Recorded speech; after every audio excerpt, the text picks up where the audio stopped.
म्हणून मला तुम्हाला सांगायचं आहे, ख्रिस्ताने जी कृपा, जे तारण आम्हाला दिलेलं आहे, ते एकाच गोष्टीद्वारे टिकू शकतं, आणि ते म्हणजे सदैव ख्रिस्ताच्या माग हालेलुया. बाकी कशानेच ते टिकणार नाही. विश्वास योग्यतेने देवाच्या सानिध्यात जगत राहा, प्रार्थना करणं, देवाच्या वचनानुसार जीवन जगणं, प्रत्येक चांगल्या गोष्टीमध्ये देवाच्या मार्गाचं अनुसरण करत राहा. ज्यावेळेस आम्ही ख्रिस्ताच्या नावामध्ये जीवन जगू, त्यावेळेस आमच्या जीवनामध्ये अशक्य वाटणाऱ्या गोष्टीही आमच्या जीवनात शक्य होतील.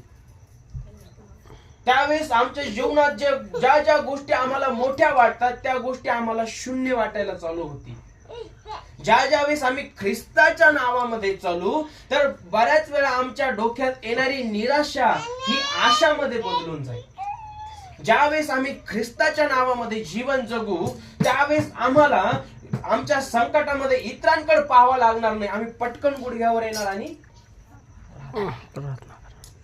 आमच्या प्रार्थनेद्वारे प्रभू अशक्य गोष्टी करणार. हालेलुया.